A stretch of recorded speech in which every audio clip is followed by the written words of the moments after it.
Well, he told you it was his ex-wife. You said, no, it wasn't ex yet. What did you understand the status of their relationship to be? They were still married. And there was a divorce pending. I had no knowledge of that. Mr. Plank referred to Joanne Bonnerman as his ex-wife to you when he handed you this lease. Is that correct? Were they married at the time? My question, Ms. Sire, Mr. Plank referred to Joanne Bonnerman, the tenant, as his ex-wife when he handed you this lease, didn't he? No, that's not correct. Okay. Didn't he tell you when he gave you this lease that Joanne Bonnerman was his ex-wife? No, I asked who Johanna Botterman was. And he told you that this is my ex-wife. And he said, this is my ex-wife. Now this lease covers 100% of Building 6, doesn't it? I would have to read it, but yes, I believe so. And if the bank had agreed that the Planks could occupy Building number 6 as a restaurant, this would be 100% of the building, which would satisfy the percentage requirements, wouldn't it? Objection to states facts not in evidence and violates the formal evidence rule. It's contrary to the loan agreement itself. What was the question, please? If the bank understood and agreed that the Planks could occupy Building 6 with a restaurant that took up the whole building, this lease then would satisfy the percentage requirements that you reviewed with Mr. Woodward. That's several questions. But I'm asking one question. 100% of the building is more than 75%, isn't it? Yes. Mr. Plank also took you on a tour of the project, didn't he? Yes. He showed you Cold Stone. Yes. He showed you Anytime Fitness, which was the fitness center, gym. Again, objection, that's a statement, that's not a question. Did he show you Z Grill? If it was operational, yes. And those three businesses comprise the entire first floor of this building, Building 2. Again, that's a statement, not a question, Your Honor. He has to ask questions.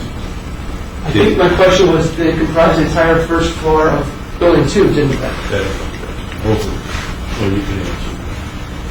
I would have to see what the percentages were to calculate that.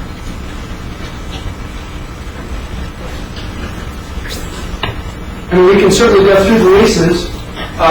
Would you take a look at tab 22 in the white binder?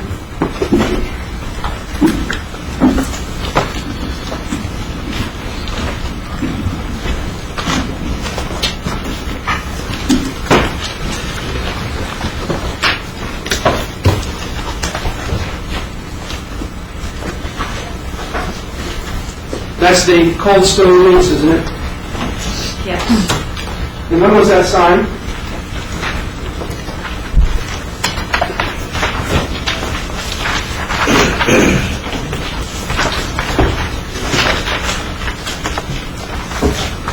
March 2nd, 2006. And Cold Stone was the first business on the end of Building 2, wasn't it? I don't know if they were the first lease, but they were the first one physically located there. And I'm talking geographically. When you drive down Broadway, that's the first business you see. Yes. And incidentally, you said they had a year of free rent. Do you recall that testimony? 12 months, yes. And do you see how many months they have here in that lease? Where? On the first page?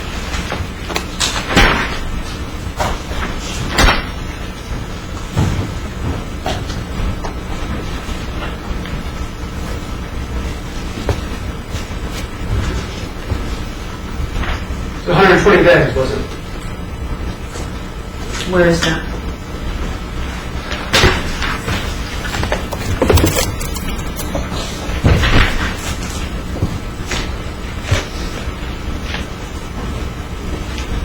On the front page where it says commencement rent date, I see. it's 120 days, isn't it?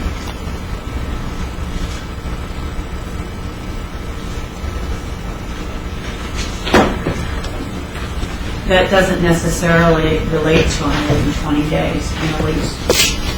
After they, 120 days after they take possession. After they take possession or after the improvements are built out. It wasn't a year, was it? It could have been a year in another document. We saw conflicting leases and letters of intent regularly. Well, I'm asking you about the signed lease that you have in front of you right now from And I'm March, looking at that. and that's 120 days.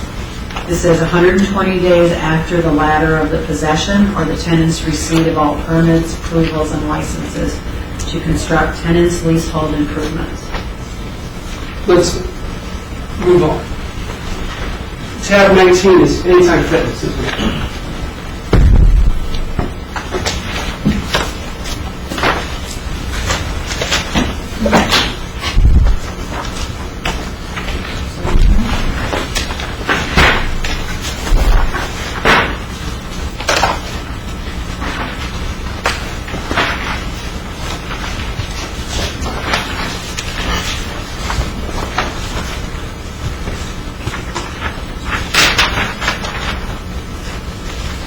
It's an LLC that apparently comprises Anytime Fitness. And that was a lease executed on December 20th of 2005, wasn't it? That's what it states. Okay, and then finally tab 27.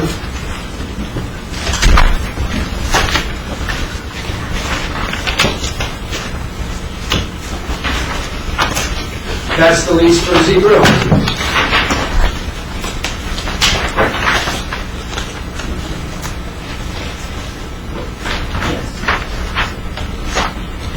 And that was Actually, to the tenants, or to the owners of Zebra. So the bank had leases for Cold Stone, Anytime Fitness, and Z Grill. Is that correct? Is that? Yes. And are you aware of any other space that was open on the first floor that wasn't taken up by Cold Stone, Anytime Fitness, or Z Grill? I don't have a floor plan, so I would need to see that.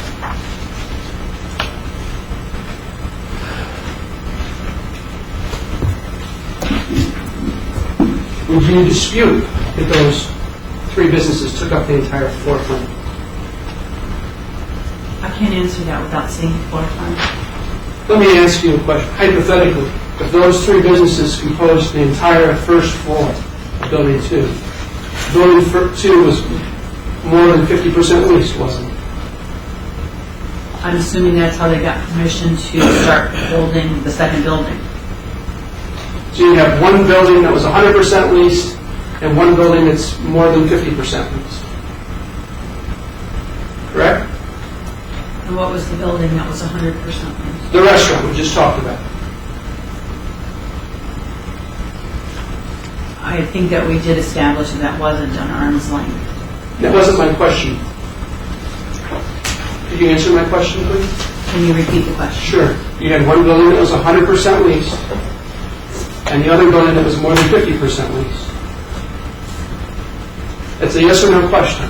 It's not a yes or no, because you can have a lease that's not a legal lease.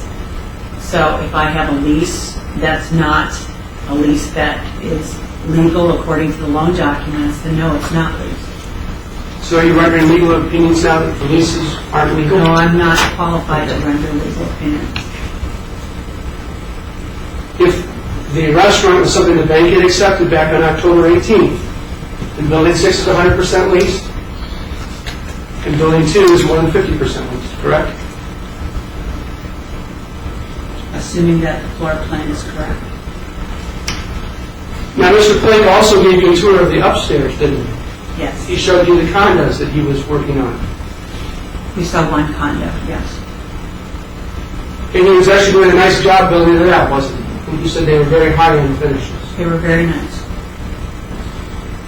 And you had tab 70 of the red binder, letters of intent for the residents up there, didn't you? Yes. And those letters of intent had been signed back in March before you were involved.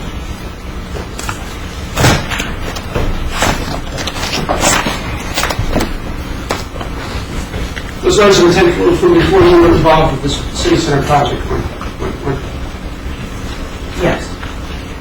And you wanted actual leases, not letters of intent. When you talked to Mr. Plank. Letters of intent are not binding documents. My question was, you wanted leases, not letters of intent. Yes. So Mr. Plank went back to the tenants and got leases for you, didn't he? Mr. Woodward went through those with you earlier today. They were all dated June 1st. All right. Is that correct? Yes. Now, you never told Mr. Plank that the bank wanted him to cease construction of the residential, did you? No. You never told Mr. Plank that you wanted him to vacate the residences from Building 2, did you? No. So, with these residential leases now, Building 2 is more than 75% occupied, isn't it? Not according to the terms of the loan agreement. That wasn't my question, Ms. Stecker. You've got the entire first floor leased, and now you've got 3 condos upstairs. Building 2 is 75% occupied, isn't it? Objection, that's irrelevant. The issue, the material issue is, was it in compliance with the contract? Not, may I approach?